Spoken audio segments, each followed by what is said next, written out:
चलिए बिस्मिल्लाहिर्रहमानिर्रहीम, अस्सलाम वालेकुम, वेलकम टू ऑल। तो मूव करते हैं हम अपने अगले एमसीक्यूज की तरफ। इंट्रोडक्शन टू अकाउंटिंग के पार्ट सेकंड।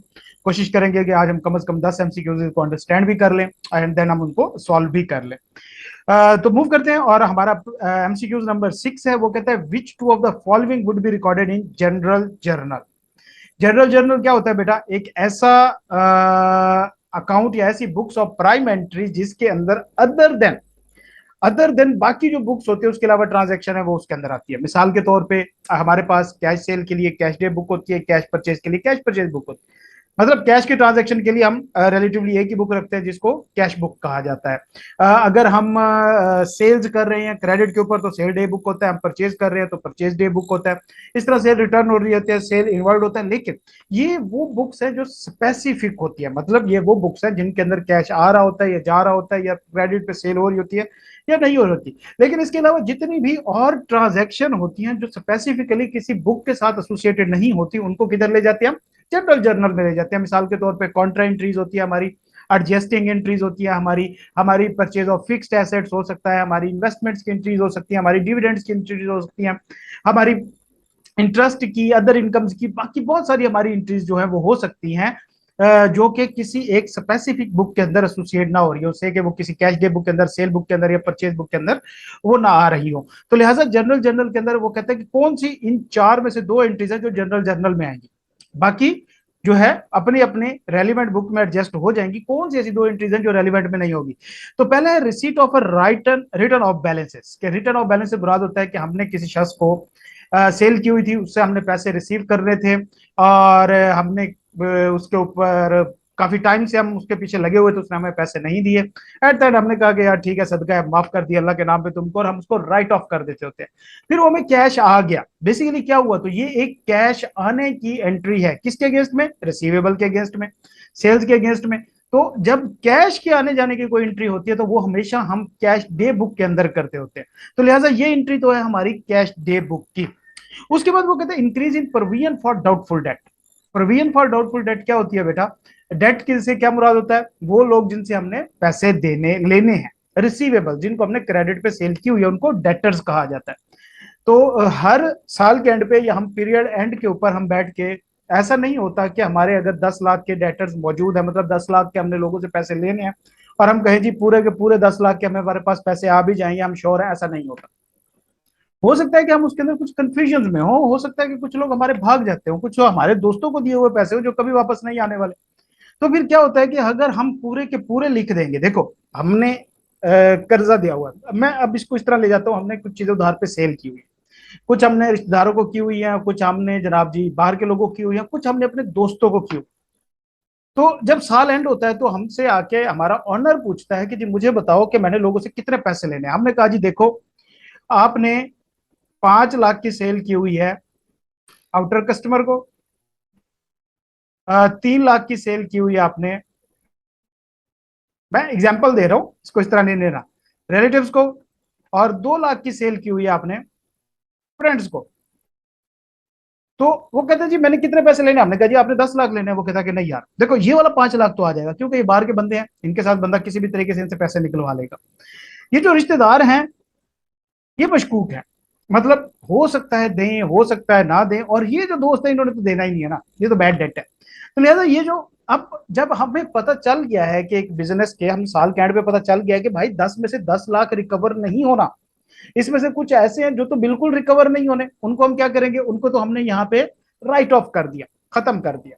लेकिन कुछ ऐसे हैं जिनके बारे में हमें शक है कि हो सकता है रिकवर, हो सकता है ना हो, तो हम इसको 100% एक्यूरेटली नहीं लिख सकते बुक के अंदर, अपने फाइनेंशियल स्टेटमेंट के अंदर कि भाई ये पैसे हमें आ जाएंगे, हो सकता है ना आए। तो लिहाजा फिर हम क्या करेंगे? ये मशकूक एक एंट्री पास करेंगे, हम प्रोविजन फॉर डाउटफुल की एक एंट्री पास कर देंगे, हम एक अकाउंट बना देंगे या हम एक फंड क्रिएट कर देंगे जिसके अंदर हम क्या करेंगे कि भाई ये एक मशकूक हम डेटर रख रहे हैं, हम इनको अपनी एसेट में भी नहीं कैलकुलेट कर रहे और हम इनको माफ भी नहीं कर रहे। आ गए तो बिस्मिल्लाह, ना आए तो कोई नहीं, फिर बाद में हम देख लेंगे इनको। तो लिहाजा ये वाली जो चीज है, increase in provision for doubtful debt, कि हमने डाउटफुल डेट की प्रोविजन बढ़ाई, तो एंट्री क्या होती है बेटा? डाउटफुल डेट की जब हम प्रोविजन बढ़ाते हैं तो हमारे डेटर जो होते हैं वो क्रेडिट हो जाते हैं, एंड प्रोविजन फॉर जो प्रोविजन फॉर डाउटफुल डेट है वो क्रेडिट हो जाती है, बढ़ जाती है, और हमारे एक्सपेंसेस जो हैं वो बढ़ जाते होते हैं। प्रोविजन क्रेडिट बढ़ेगी, एक्सपेंसेस बढ़ेंगे तो वो डेबिट होंगे। अब इन दोनों केसेस में कहीं पे कोई कैश की एंट्री नहीं है तो कैश बुक नहीं हो सकती, सेल की एंट्री भी नहीं है, सेल डे बुक में नहीं आ सकती, परचेज की एंट्री भी नहीं है, परचेज डे बुक में भी नहीं आ सकती, और पेटी कैश की भी नहीं है तो पेटी कैश में भी नहीं आ सकती। तो इसलिए जाना कहाँ है, तो भाई बाकी तमाम एंट्रीज जो इनमें अपनी अपनी बुक्स के अंदर फिट नहीं हो रही वो जनरल जर्नल में चली जाएंगी, तो लिहाजा ये एंट्री भी जनरल जर्नल में जाएगी। इस तरह right of a trade receivable balance, कि भाई देखो हमने मशकूक बैलेंसेस रखे होते उनको अब हमने राइट ऑफ ही कर दिया, हमने उनको खत्म ही कर दिया है, तो फिर क्या होता है कि हम उससे डेटर को कम कर देते होते हैं और प्रोविजन जो है उसको खत्म कर देते होते हैं। डेटर to provision net entry pass कर देते हैं, डेटर क्रेडिट हो जाते हैं, प्रोविजन हमारी डेबिट हो जाती है जितने से हमने डाउटफुल क्रिएट किया होता है। तो लिहाजा ये भी कोई सेल परचेज की एंट्री नहीं है, तो ये भी हमारी जनरल जनरल की एंट्री है। और एडवांस रिसीव फ्रॉम कस्टमर, ये तो सीधी सीधी कैश की एंट्री है, कैश बुक में चली जाएगी। तो पहली दो एंट्रीज जो है ये तो कैश रेलिवेंट है, ये जनरल जनरल में नहीं जाएंगी, इनकी अपनी स्पेसिफिक एंट्रीज बुक्स मौजूद है। हाँ, इनकी जो है स्पेसिफिक बुक्स मौजूद नहीं है, इनकी एंट्रीज जो है ये दो जनरल जर्नल में जाएंगी। तो ये हमारा है छठा एमसीक्यू। उसके बाद हमारा सातवां एमसीक्यू वो कहते हैं which of the following documents would required a double entry. Double entry से क्या मुराद है, जो कोई फाइनेंशियल ट्रांजैक्शन हो, कोई बिजनेस ट्रांजैक्शन हो जिसकी डबल एंट्री हो, उसको कहते हैं कि उसकी डबल एंट्री होगी। अब यहाँ पे कुछ डॉक्यूमेंट्स हैं, जब ये हम इशू कर रहे होते हैं तो हमने ये देखना है कि हम कब इशू कर रहे होते हैं और इन डॉक्यूमेंट्स के साथ क्या कोई एंट्री एसोसिएटेड होती है, नहीं होती है।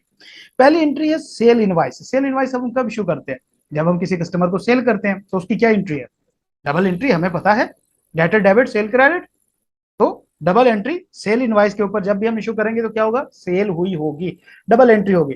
सेल्स ऑर्डर, दूसरा डॉक्यूमेंट क्या है, सेल ऑर्डर। सेल ऑर्डर क्या होता है बेटा, कि अगर हम कंपनी वाले हैं तो हमें साइकिल, सेल का साइकिल समझ रहा होगा कि सबसे पहले क्या आता है, हमारे पास कोटेशन की डिमांड आती है कि आप अपनी कोटेशन हमें बना के दो। हम कोटेशन बना के देते हैं, उसकी कोई एंट्री नहीं है, जस्ट एक एस्टिमेट ही है ना, लिख के दे देते हैं जनाब हमारे इतने पैसे लगेंगे, इस अमाउंट के लिए हम इतना चार्ज करेंगे, या इस जो इन्वेंट्री के लिए हम इतना सेल आपको प्राइस देंगे।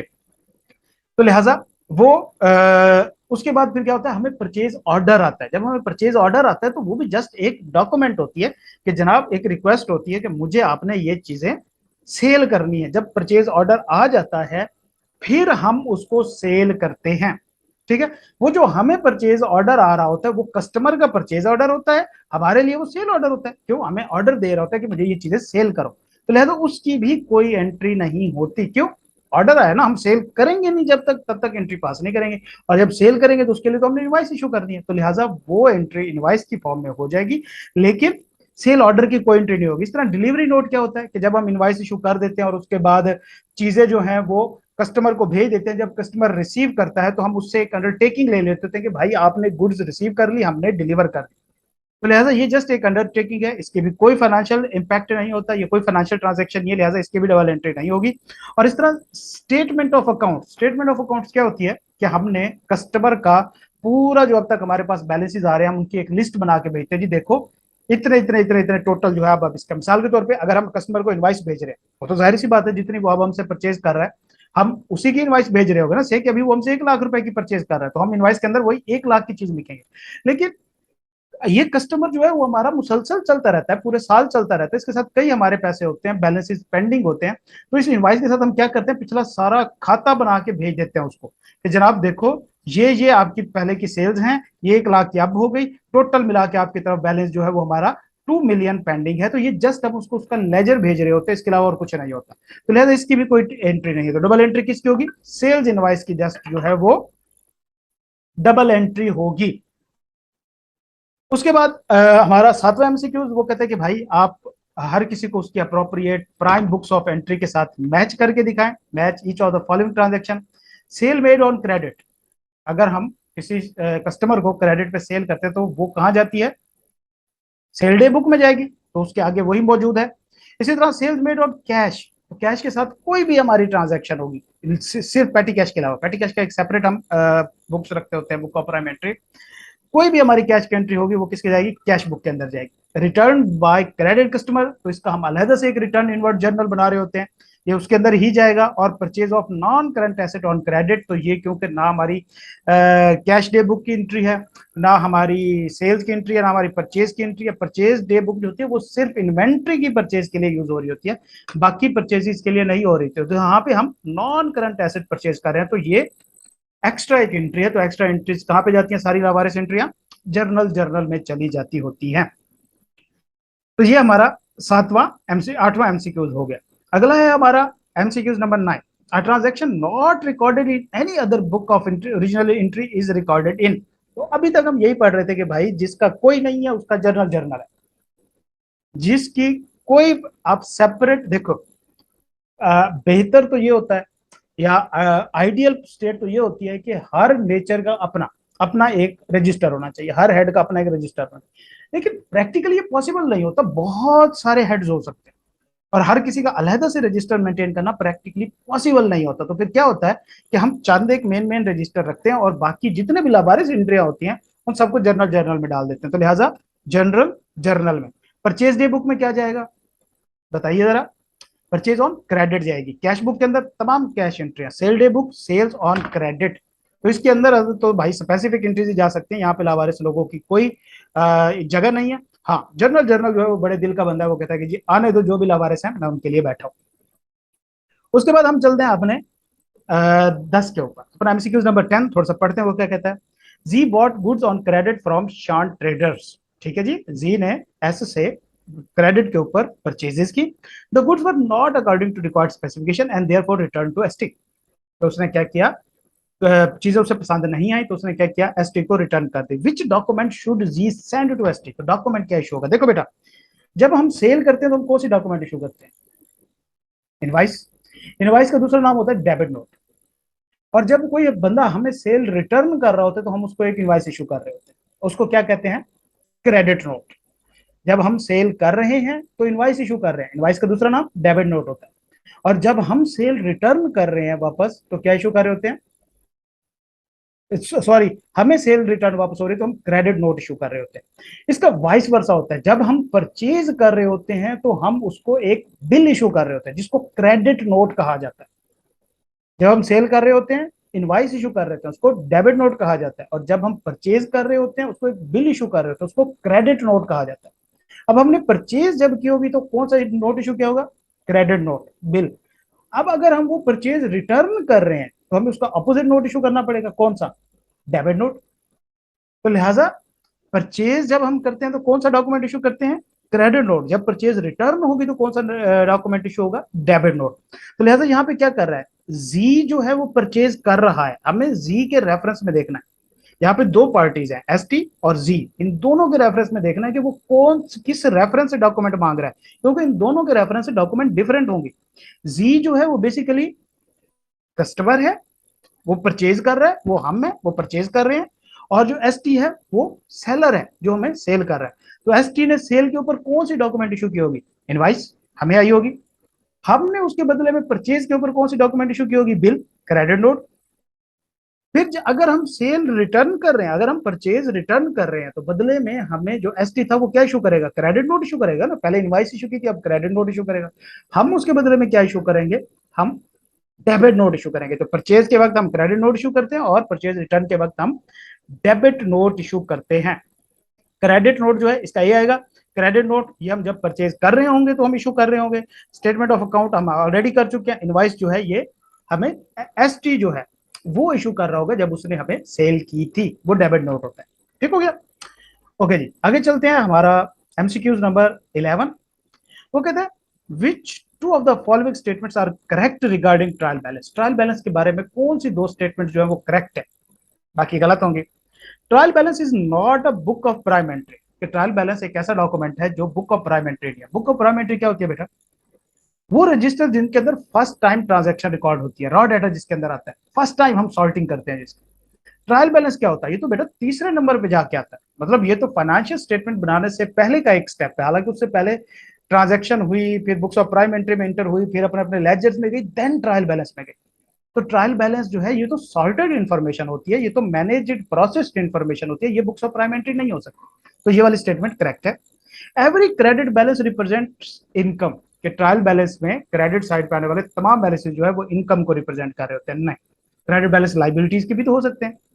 इसी तरह क्रेडिट बैलेंस और भी कई चीजों के हो सकते हैं, कई तरह से हो सकते हैं। एग्जाम्पल के तौर पे आप लाइबिलिटीज का क्रेडिट बैलेंस होता है, इनकम का क्रेडिट बैलेंस होता है। इसी तरह अगर आपने डिस्काउंट रिसीव किया है तो उसका भी तो क्रेडिट बैलेंस आ रहा होगा। तो क्रेडिट बैलेंस बहुत सारे आ रहे होते हैं, सिर्फ ये जो है वो इनकम नहीं होता, वो और भी हो सकते हैं। तो लिहाजा ये स्टेटमेंट ट्रायल बैलेंस के बारे में गलत है। एक हमें आंसर मिल गया, एक और स्टेटमेंट ढूंढिए। वो कहते हैं opening stock as well as closing stock appear in the trial balance. वो कहते हैं कि भाई opening stock as well as closing stock appear in trial balance, तो दोनों स्टॉक आते हैं, ये गलत है। ट्रायल बैलेंस के अंदर बेटा किसी भी स्पेसिफिक पीरियड ऑफ टाइम के ऊपर क्लोजिंग बैलेंसेज आ रहे होते हैं। मतलब अगर हमारा ईयर एंड 30 जून है तो हमारे ट्रायल बैलेंस पे 30 जून की तारीख को क्लोजिंग बैलेंसेज आ रहे होंगे, ओपनिंग बैलेंसेज उसमें नहीं आ रहे होंगे। तो लिहाजा ये स्टेटमेंट भी रॉन्ग है। ट्रायल बैलेंस में क्या होगा, क्लोजिंग बैलेंस होगा। और इसका एग्जांपल क्या है कि अगर हम इसी मॉडल पेपर का 41 नंबर एमसीक्यूज देखेंगे तो उसमें देखेंगे ट्रायल बैलेंस के अंदर तो भाई एक ही स्टॉक आ रहा है, नीचे एडजस्टमेंट के अंदर मजीद उसने बताया हुआ। ट्रायल बैलेंस में क्लोजिंग है, ओपनिंग स्टॉक वगैरह की दो इंफॉर्मेशन सेपरेट दी हुई है। Return inward has debit balance, purchase return का डेबिट बैलेंस होता है जी, बिल्कुल वो डेबिट बैलेंस ही होता है। ठीक है, ओके। तो ये हमारा था 11वां। उसके बाद हमारा 12वां एमसीक्यू है।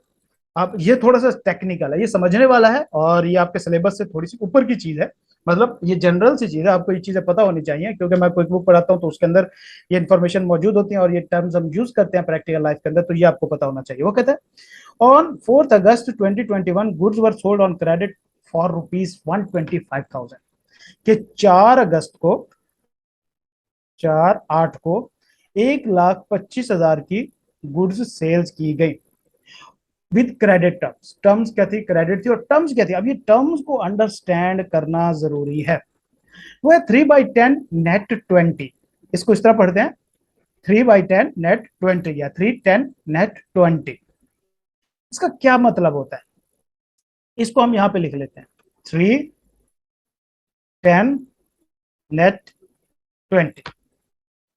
जब हम किसी कस्टमर को सेल करते हैं क्रेडिट के ऊपर तो हम उसके साथ कोई टर्म्स तय करते हैं। मिसाल के तौर पे हम ये टर्म्स तय करते हैं कि आपने 10 दिन के अंदर अंदर पैसे देने, इस कस्टमर ने हमें 20 दिन के अंदर पैसे देने, एक 50 दिन के अंदर आपने हमें पैसे देने हैं, तो आपने हमें पैसे कब देने। फिर वो कस्टमर कहते हैं जी मुझे बताया मैं कितने दिन के अंदर पैसे दूं। हम कहते हैं जी आप 30 दिन के अंदर अंदर आपने पैसे देने, अगर इससे ऊपर गए तो हम ओवर ड्यू चार्जेस लेंगे। आपकी लिमिट क्या है, क्रेडिट लिमिट क्या है, 30 डेज है। वो कहता है अच्छा जी ठीक है, लेकिन अगर मैं 10 दिन के अंदर कर दूं तो फिर मुझे क्या दोगे। तो हम कहते हैं अगर तुमने 10 दिन के अंदर पेमेंट कर दी तो हम आपको 3% डिस्काउंट देते हैं। अर्ली पेमेंट पे हम उसको डिस्काउंट दे रहे हैं, हम उसको इंकरेज कर रहे हैं कि वो जल्दी पेमेंट कर दे। तो लिहाजा इस टर्म को समझना है। वो कहता है कि देखो ये जो 20 है इसका मतलब है मैक्स क्रेडिट पीरियड, कि भाई मैक्सिमम क्रेडिट पीरियड हमारा इसके साथ कितना तय हुआ, मतलब जिस जहां तक उसके ऊपर कोई डिफॉल्ट सर चार्ज नहीं लगेंगे, हम कोई कार्रवाई नहीं करेंगे, ये होता है हमारा मैक्स क्रेडिट पीरियड। इसको जस्ट हम नेट एन को यूज करते हैं, नेट एक सेपरेट करने के लिए इनको इससे। उसके बाद ये होता है डिस्काउंटेड पीरियड या अलाउस्ड पीरियड। मतलब इस इतने दिन के अंदर अगर आपने पेमेंट कर दी तो ये होती है वो डिस्काउंट परसेंटेज के, आपको डिस्काउंट मिलेगा, डिस्काउंट परसेंटेज। तो अब हम क्या समझे इससे, वो हमने कहा कि हमने एक कस्टमर को 4 अगस्त को 1,25,000 की सेल की और हमने कहा कि तुम्हारे पास 20 दिन का टाइम है कि तुम 20 दिन के अंदर अंदर हमें पैसे दोगे, लेकिन अगर तुमने पैसे हमें 10 दिन में अंदर दे दिए तो हम तुम्हें 3% डिस्काउंट दे देंगे, हम तुम्हें 3% जो है वो डिस्काउंट दे देंगे। वो कहता है जी ठीक है। हमने कहा जी ठीक है। अब जरा हम इसकी डेट को देखते हैं।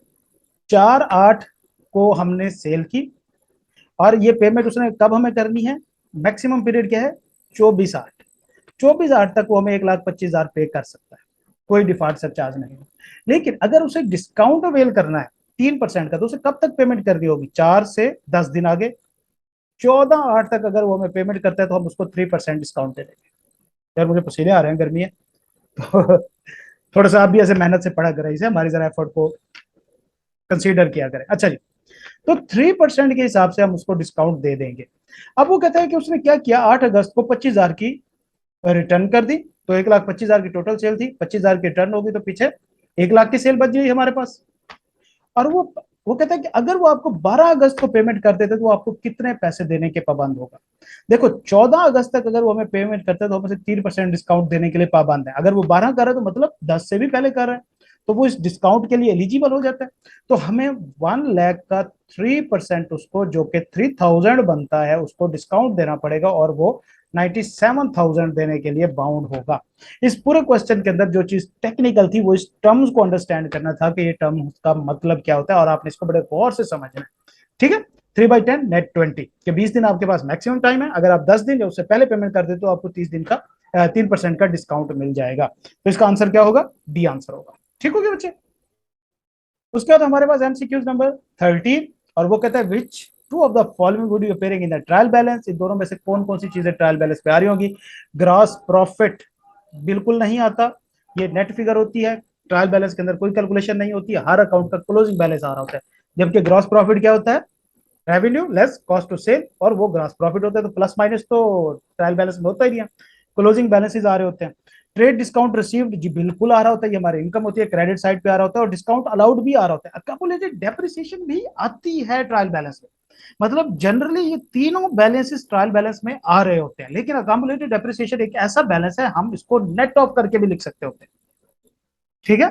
हम इनको नेट ऑफ करके भी अपने फिक्स एसेट के साथ एक नेट फिगर में लिख सकते हैं। तो ये जरूरी नहीं कि आ रहे हों, अकामुलेटेड बैलेंस का आना जरूरी नहीं है, लेकिन हाँ आ सकता है। मैं आपको कह रहा हूं आ सकता है, ये तीनों बैलेंसेस आ सकते हैं। ग्रॉस प्रॉफिट तो बिल्कुल नहीं आ सकता, लेकिन अगर हमें इन तीन में से दो सिलेक्ट करने पड़ेंगे तो ये बी और डी जो है ये दो बैलेंसेस हैं जो हमारे पास आ रहे होंगे। ट्रेड डिस्काउंट रिसीव्ड इसका हमारे पास क्रेडिट बैलेंस होगा,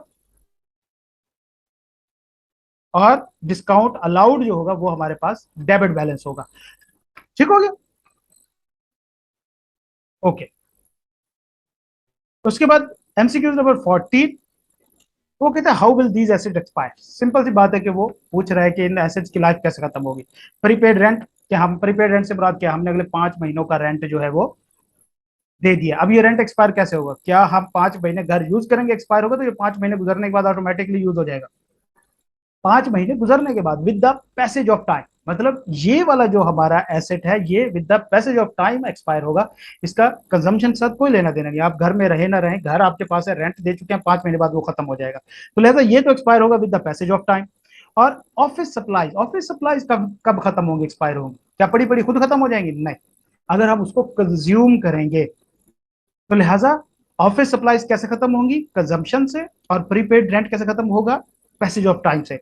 तो पहला ऑप्शन क्या है कि भाई ये कंजम्पशन से खत्म होगा? नहीं, ये नहीं हो सकता, ये ठीक है और ये ठीक है। तो इसका बी ऑप्शन आएगा कि प्रीपेड रेंट कब खत्म होगा? With the passage of time. Office supplies कब खत्म होगा? Through use and consumption. तो इसका आंसर जो है वो बी आएगा। उसके बाद हम अपने 15 पे चले जाते हैं। वो कहते हैं इन दोनों स्टेटमेंट्स में से बताओ करेक्ट कौन सी है। क्या दोनों करेक्ट है? वो कहता है higher closing prepaid balance than previous year means that payment for the year exceeds the expense for the year। कि हमने प्रीपेड एक्सपेंस होता क्या है बेटा? ये वो एक्सपेंस होता है जो हम एडवांस में किसी को पैसे दे चुके होते हैं, अभी तक एक्सपेंस इनकर नहीं किया था। मिसाल के तौर पे मैंने किसी इलेक्ट्रिशियन को एडवांस में 1 लाख रुपए दे दिया और उसे कहा कि जी आप अगले महीने आके मेरी वायरिंग कर जाना। क्या मैंने एक्सपेंस इनकर कर लिया? नहीं, लेकिन मैंने पैसे दे दिए। तो इसको कहा जाता है प्रीपेड एक्सपेंसेस। प्रीपेड एक्सपेंसेस क्या होते हैं? हमारे एसेट्स होते हैं, हम एक टी अकाउंट बनाते हैं, prepaid expenses. Opening balance debit side पे आना चाहिए, इसका एसेट है। से कि हमारा ओपनिंग बैलेंस 1 लाख रुपए था। अगर हम ड्यूरिंग द ईयर, मतलब ये वो 1 लाख रुपए का एसेट है, 1 लाख रुपए का वो एसेट है जिसके बदले में हमने एक्सपेंस करवाना है। अगर हमने इसमें से कोई एक्सपेंस इस महीने करा लिया, से कि 20,000 का हमने काम करा लिया है, तो क्या होगा? 20,000 से ये हमारा क्रेडिट हो जाएगा और क्लोजिंग बैलेंस क्या होगा? 80,000। ऐसी बात है।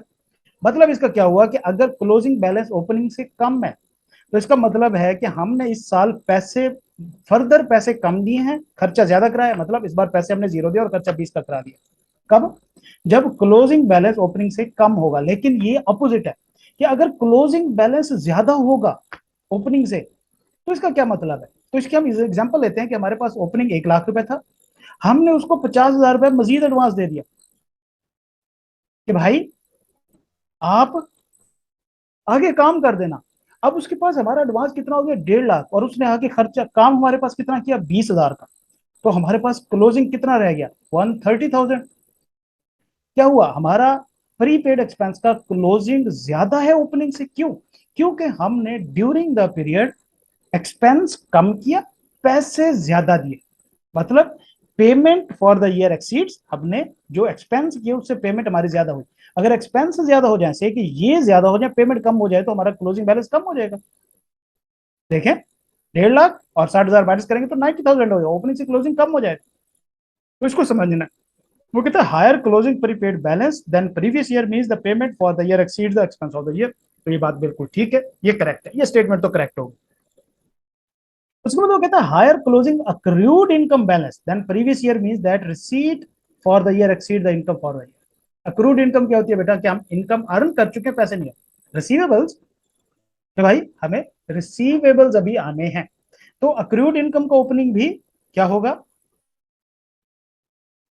डेबिट होगा, रिसीवेबल होगा। से कि हमारे पास अक्रूड इनकम 1 लाख है ओपनिंग।